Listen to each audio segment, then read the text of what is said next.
What's up, and welcome back to another episode of That's Just My Life. It has been a while. I was convinced I was trying to get my shit together, but we're not having much progress, so we're coming back to the podcast. I really wanted to come back before September ended because September means so much to me with being Suicide Awareness and Suicide Prevention Month. And I really just thought this was a good time to kind of dive back into this and share my story because that's truly why I started this. I do have a lot of other things I am planning to talk about on here, but my struggle with my own mental health and the things I've been through are really, really what inspired me to start this podcast and share my story and try and help others through whatever they're going through so they know they're not alone, kind of be a light for somebody else. Well, that being said, we're going to dive right in. This is a bit of a trigger warning for this episode. There are things that are going to be talked about that might be kind of tough, but let's get into it. So, like I said, started this podcast because I really want to share my story. And I kind of took a break and I made my little annual post for September that I normally make. And really clicked that like I need to come back on the podcast. This would be a great episode. This is what I'm doing this for. And so really that's just what I'm gonna do today. I am just devastated at how mental health is looked at and the fact that it's not prioritized. It's almost like frowned upon to be mentally ill. And I think everybody's actually a little mentally ill, to be honest. I think everybody needs some therapy and some Jesus. Therapy and Jesus. It's what we all need. Anyway, so I understand how much of like a crisis we're in with mental health because it's always been seen as such like a negative thing. And I feel like this generation is trying to raise awareness, trying to you know, oh, break these norms that we've been expected to live in. And I'm so proud of us for that. But it's still, we have so much work to do still. And there's still so many people left feeling so alone because of the things they're going through and just the things in their own head. And I get it. I have been through so much. I get what it's like to not have a single person that you think cares. I really just hope that when I tell this story, it truly does help somebody know they're not alone and maybe inspires somebody. So, the first time I think I was like, something's wrong, I was young. I was 9. I lost my mom when I was 9, and I think after that, I wasn't good. I wasn't well. I literally locked myself in my room for like a month and a half. My grandparents tried to get me into therapy, and I guess my dad told them I was fine. I was acting like nothing happened. But I missed like a month and a half of school. Like, yes, you're supposed to grieve when you have a significant loss like that, but I was like not functioning, I feel like. And honestly, now it's kind of a blur. Like, I don't remember a lot of things, and I guess childhood trauma does that to you, but I do remember I was like, this is not how I should be feeling. And my mom died right before I turned 10. And so it was a little after I turned 10. Everything had just happened with my mom. I went through something with one of my friends. And that was my first attempt at 10 years old. Um, I'm not gonna go into details of all my like attempts on how I did it and all those because we don't need to talk about that. It doesn't need to be that big of a trigger. But you know what? That's just so.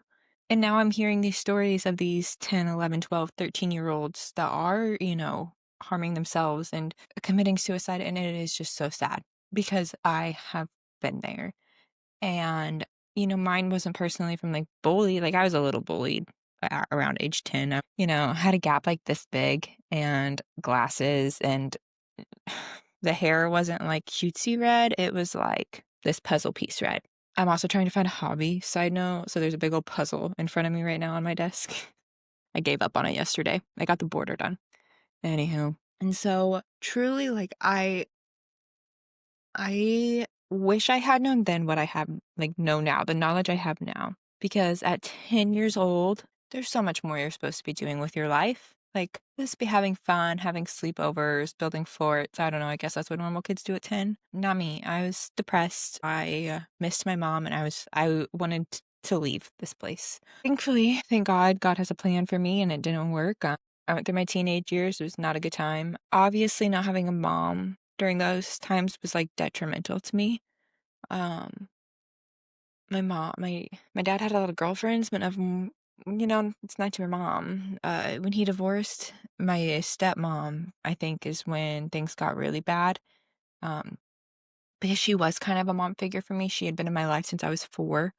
She she treated me as her own. She truly was great to me, and when my dad divorced her, I felt like I really didn't have a mom. Like, my mom is dead. This woman who has been my mom figure for 10 years is now gone. Um, and my dad was, like, filling the void with all these different women, and none of them could ever replace my mom, and some of them tried to, and that pissed me off because, like, who are you to come in here and take that role? My dad had a really bad habit of falling in love every time he found a woman, and we would rearrange our entire life to fit this woman. And I transferred schools a lot, which I think played into I never really felt like I belonged at any school. Granted, we moved back and forth a lot. I moved from 2 towns back and forth a lot, before my stepmom and my dad finalized their divorce. Um, and, people knew me, it was fine, but, like, who wants to be friends with a girl that's gonna move again in a couple months or in a year? And I've always gotten along with everybody, but I'd never truly felt like I belonged. Like, I wasn't popular, but I wasn't unpopular. I think I was popular for a lot of the wrong quote, unquote, popular. I was well known for a lot of the wrong reasons. When you don't have and these 2 people who are supposed to love you the most, one has, in your mind, chosen drugs over you and OD'd and left you with this man who can't put a woman behind you. Like, you are not his priority, even though you should be. And, you have all these negative things, all these people telling you you're going to be like your mom, you're going to be like your dad. You're not going anywhere in life. Like, this one mistake you made is going to haunt you for the rest of your life. It was a mistake that all 15, 16-year-olds make. If you went to high school with me, you probably know what I'm talking about. Like, I made some not good decisions in high school. I paid the consequences of those actions. But also, not to like validate or excuse my actions, but when you don't have love from when you're where you should be getting it, where you're supposed to be getting this nurturing, loving environment from, you chase it. And I was chasing it in all the wrong places. I was chasing it in guys I knew I shouldn't be talking to. I was chasing it in guys I knew only wanted me for one thing. I was chasing it in my cousin's friends, and we kept it a secret. Oh, don't tell him we're talking. Don't tell him I'm talking to you. Like, and I generally think people were scared of my cousin. And that was the other thing, like, I was my cousin's little cousin. I was Brie, but I was also his little cousin, and, like, so then some of the friends I did have, I'm like, "Well, are you friends with me because of me, or are you friends with me because of him?" And it's just such a hard thing to grasp at that age, like, so I truly was just chasing all the wrong things. I I wanted to feel loved, I wanted to feel needed, and looking back, it's so hard to look back on that time in my life, excuse me, because I'm not proud of it, and it's really hard to look back on because I just truly, like, had a plan for my life, and I wanna my family told me, "Oh, you're throwing your life away, you're doing all these wrong." I wouldn't say I threw my life away, but I made some bad choices, and I definitely have learned the hard way through some things. I honestly think that's what life's about, learning the hard way. But when you're 17, 18, and all these wrong things are happening and you don't have love from your parents and you have gone through this immense amount of childhood trauma, losing a parent, abuse, assaults, like all the things, I I was lost. I went down a very dark hole. I left for college, and my freshman year was on paper, I think it looked great. I had a 4.0. I was at school on a cheer scholarship. I had a lot of friends. I was at one of the fraternities every weekend, partying it up. When you looked at my life, you were like, "Oh, what a good life." But I was so depressed. I was partying every weekend at the frat houses because I didn't want to feel my feelings. And I was hanging out with all these different people who I knew were no good for me. And my roommate was my best friend. She still is one of my best friends. I love her to pieces. She quite honestly saved my life.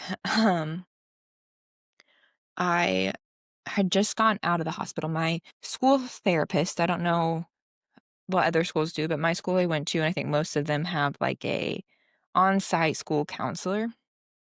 And I wanna say it was like one of my teachers recommended I go talk to her, so whatever, I did. And she basically gave me like an ultimatum of you're gonna check yourself in or you're gonna involuntary be checked in. Involuntary is no fun. Well, I went, my best friend drove me, and I was there for I think the first time I was there for like a week. And two of my other best friends picked me up. We went and got Panda Express. It was fantastic. And then I want to say it was probably a month later, maybe 2 months later, I had tried to OD on all the meds they gave me. They finally put me on meds because, I was finally starting therapy. They told me I needed to start therapy. I started therapy, and they also started me on some antidepressants and anxiety meds. And I was going through something really hard at the time.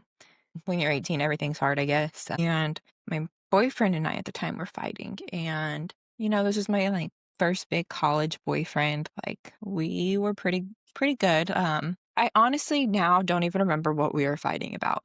Like if that tells you anything, the thing that I tried to take my life over, I don't even remember details of it now. And after I did it, I called my roommate, my best friend, and I was like, I did something. And she's like, What'd you do? And I was like, I need you to come up here now. And by the time she got to our room, I was pretty much unresponsive.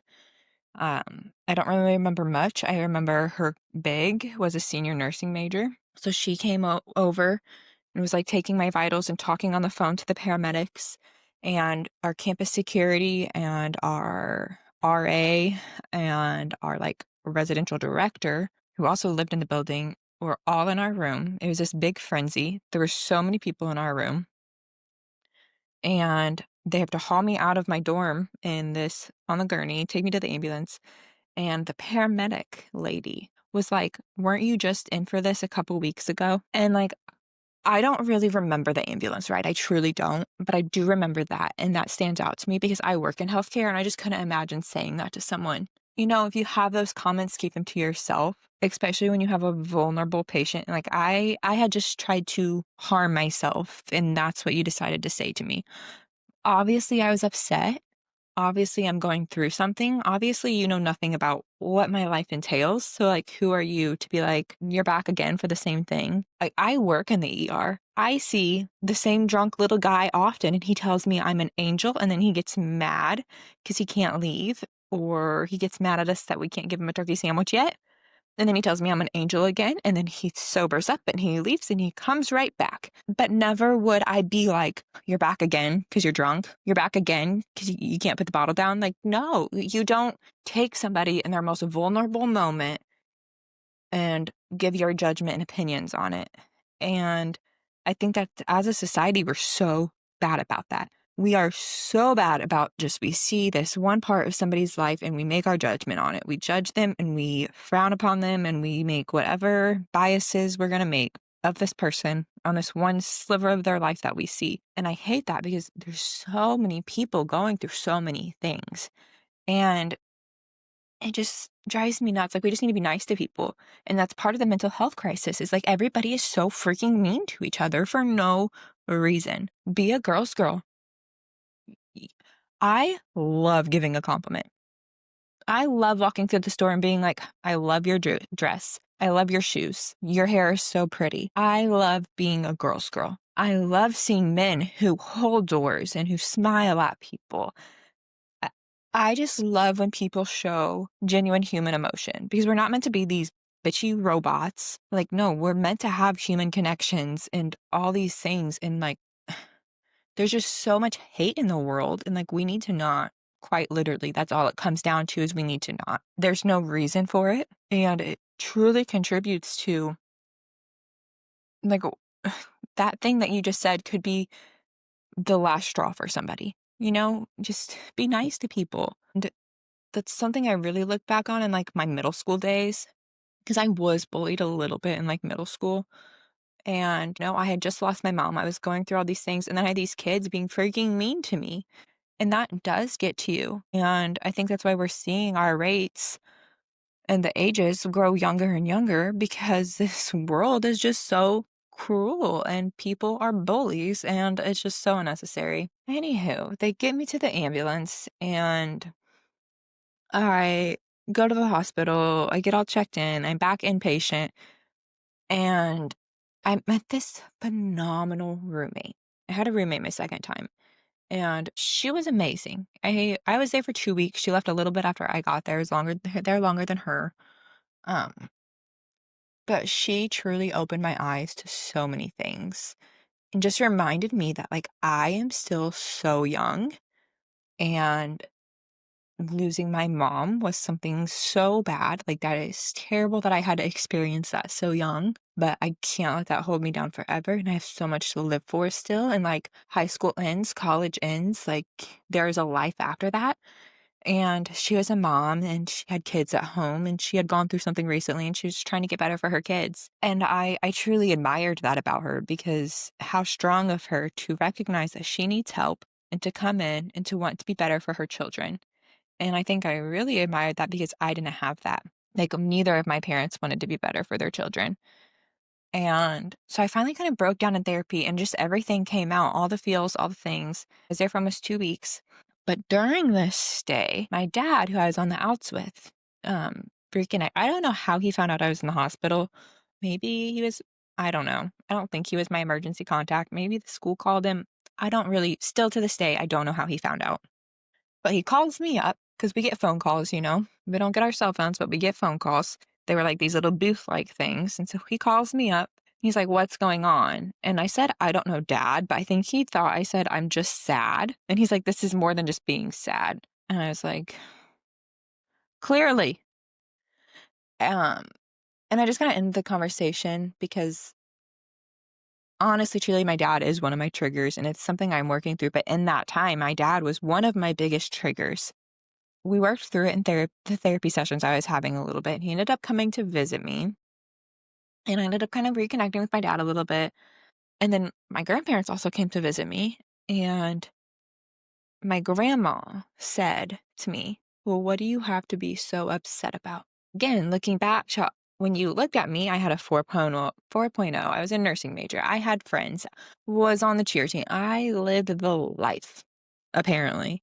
And I just had nothing to be sad about. But I like, and that I think just shows too, like that generation of like our parents and our grandparents, like they're just so, I don't want to say blind to mental illness and all the awareness we need on it, but they are like they're blind to what it entails in the world it is. Like, it's more than just being sad.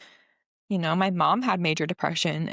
I'm a firm believer that it's genetic. And then the things I went through as a child, like, contributed to how intensely I have it and how, like, it transpired and showed. Um, but that generation of our grandparents just don't understand. And I think that's why until, our generation got old enough that we're talking about it, we're making it known, we're showing that like it's not a bad thing to feel your feelings. You should be feeling your feelings. And it's okay to need to be on a medication in order to make your brain work right. It's okay to be on a medication to not make yourself want to feel like you want to die because you shouldn't be feeling that way. But some of us just can't help it.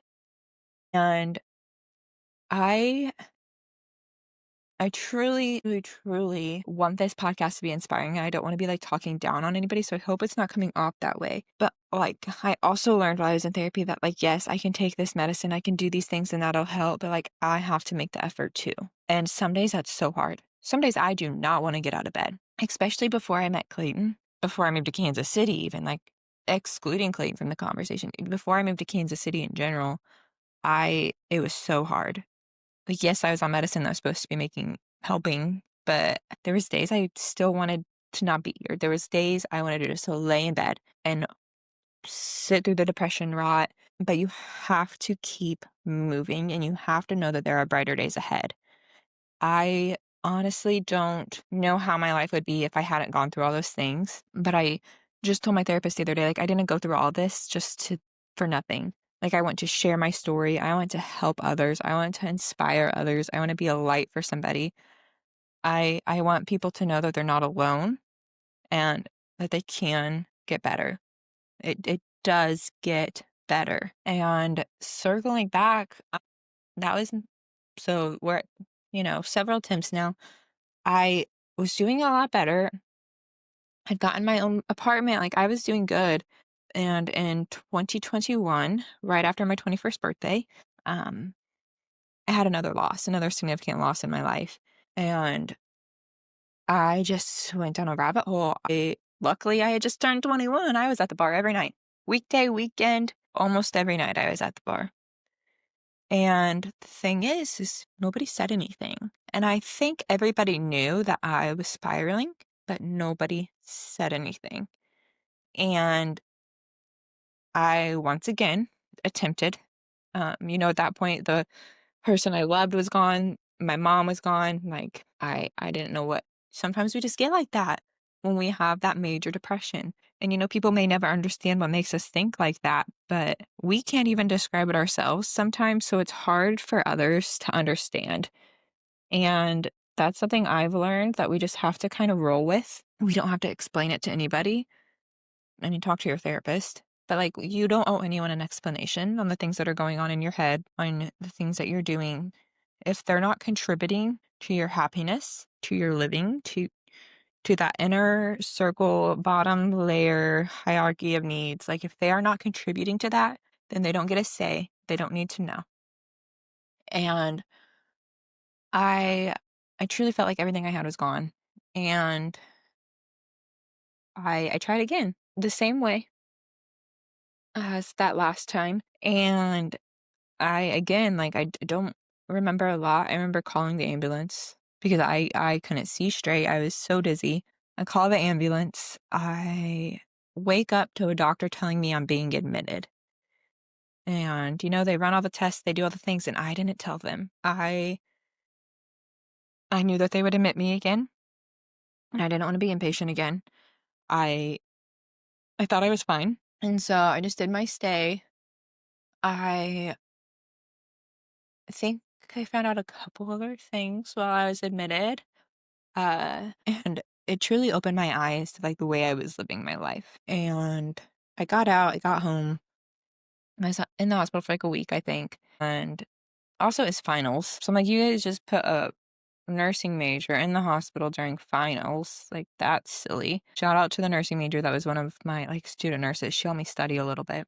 It like truly, the nurses and things that I had just have made such a difference for me in my life. And besides my care team, didn't really have anybody in my life that was telling me, like, it's okay to be vulnerable.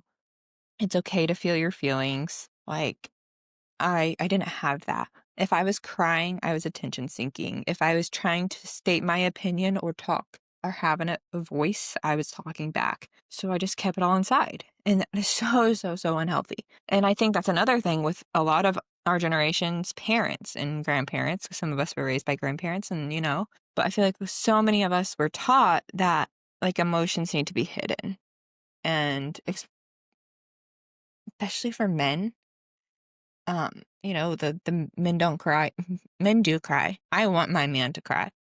Like that sounds so bad. But me and Clayton have had that conversation of like, I want you to be able to express your emotions to me. You need to be able to communicate your feelings to me.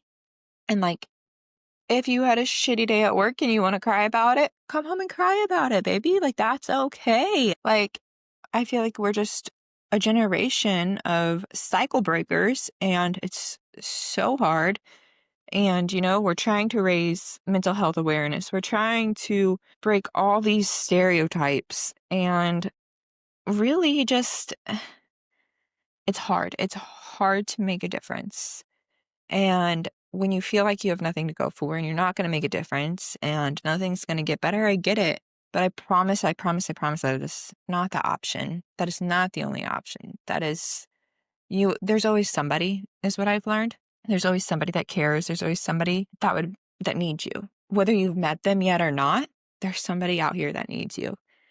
And I say that knowing that if that had worked, I would have left my little sister.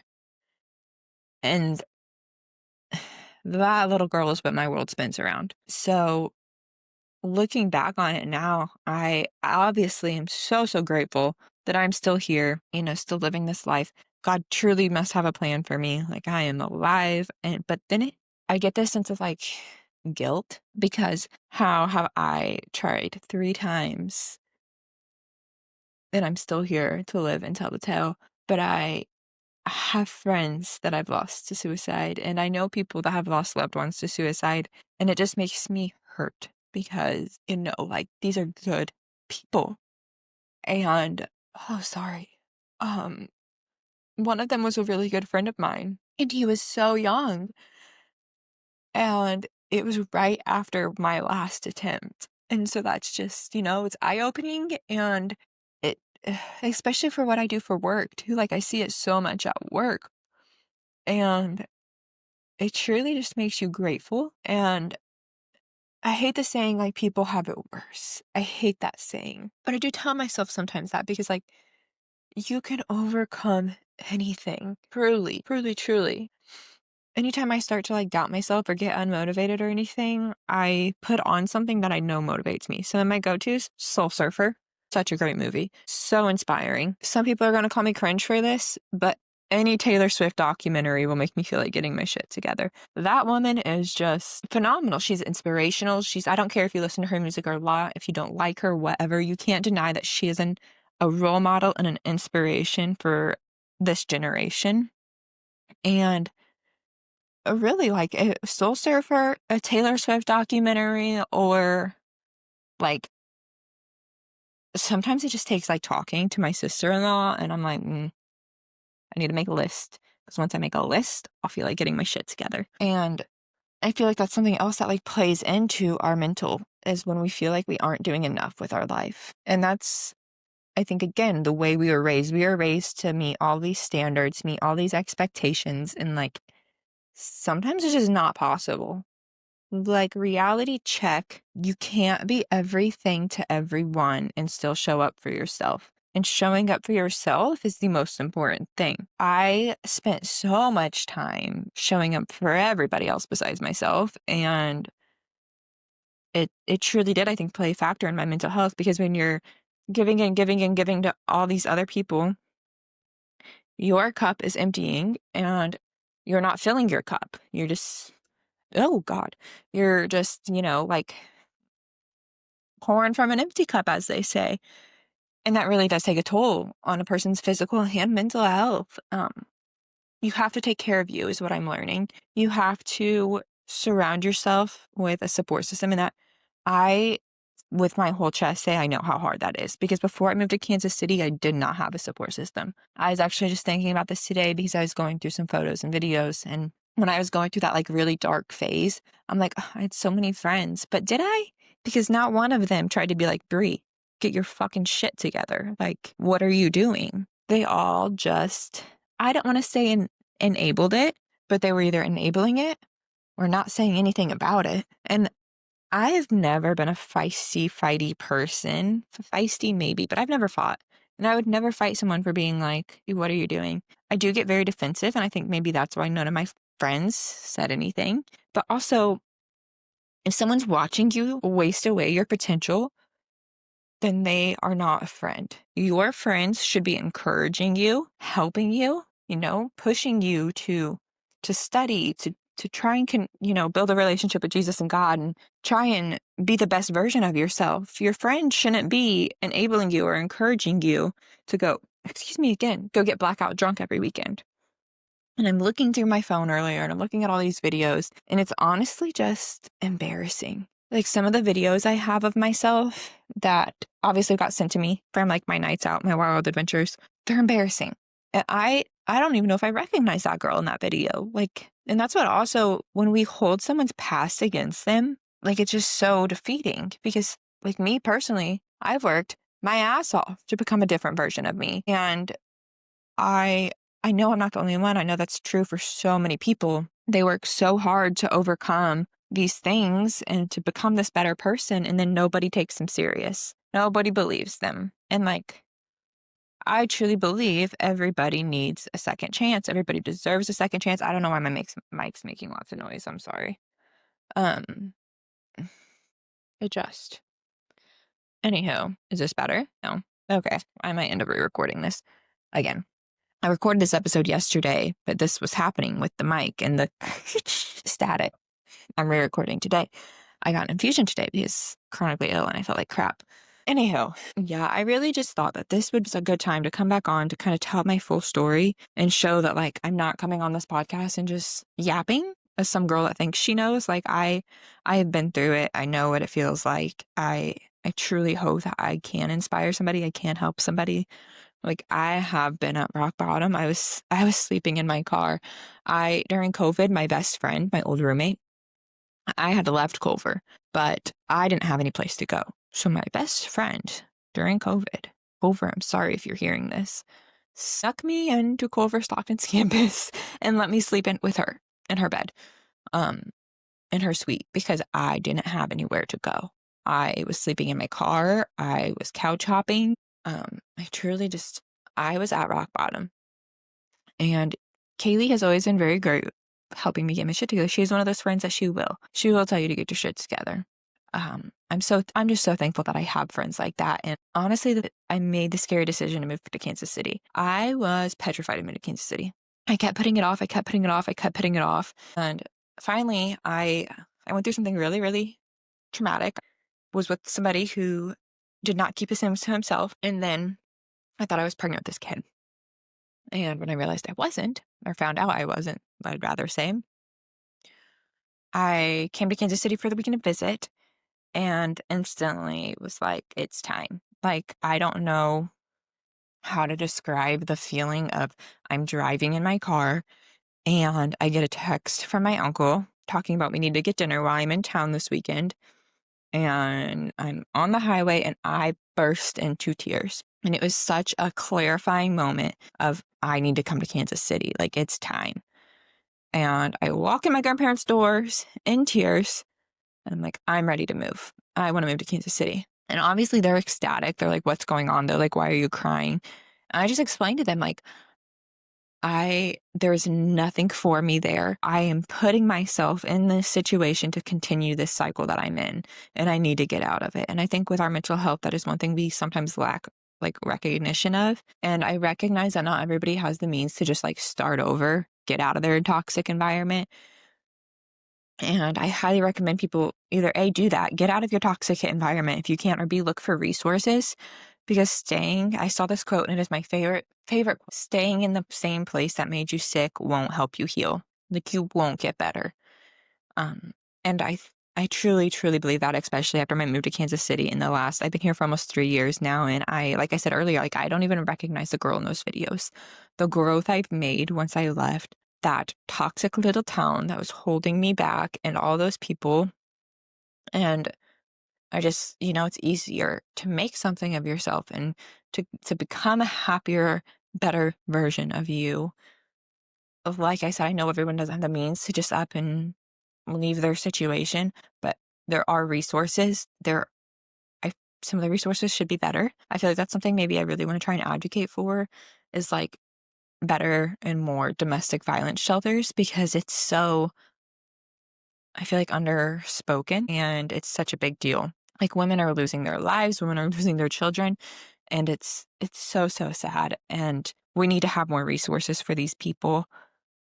And they say, it takes an average of 6 times for a woman to finally leave. And I feel like that could go down if we truly showed up for these women instead of just, oh, they're going to go back. Oh, what did they do to deserve it? Like, no woman deserves to be beat. No man deserves to be beat either. I know it works both ways, but more often than not, it is the woman getting, being the victim. And I feel like we as a community don't really do much. We just, another day, shrug our shoulders, whatever. And if we can just raise the awareness this is going to drive me nuts, raise the awareness and advocate for these people and help them and show up for them. Like, maybe they'd learn that, like, oh, I can do this without them. Because I feel like that's a lot of reason the women go back, is they feel like they can't do it without that person. Or they're gaslit into believing like they'll never do better than that person, or that person will change. Honey, that guy's not going to change. And you can do better and you deserve better. And we need to be better about showing up for those women and proving that to them and helping them see that. And it's just, you look at the homeless community, you look at the domestic violence situation, you look at the child abuse statistics, and it's no wonder we have a mental health crisis right now because it just everybody's going through some things that are so unnecessary. I'll never understand what goes through a person's mind to make them do those horrible things. But as a community, we need to be better at advocating for those victims and showing up for them because that's really all anybody needs is support. Like for me, I really just needed support. And I don't know, guys, it's just a sad, sad time out here and we need to do better. Be a friend to somebody, be a light, be kind. If you're struggling, please reach out. Please know you're not alone. There's, even if you haven't met them yet, there's somebody who's rooting for you that is gonna need you. And things can get better. You can be at rock bottom. You can be at the bottom of the bottle. You can be sleeping in your car. Things get better. You just have to believe that for yourself and allow it. You have to allow for the change for things to get better. And you have to accept the support. So please just, if you're feeling any of those feelings, call hotlines, call a family member, call a friend, message me. My inbox is open.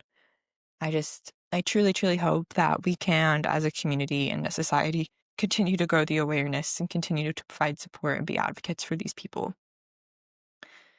Anywho, that's all for today. Come back next week. We're going to talk some chronic illness. Thanks, guys. Love you all.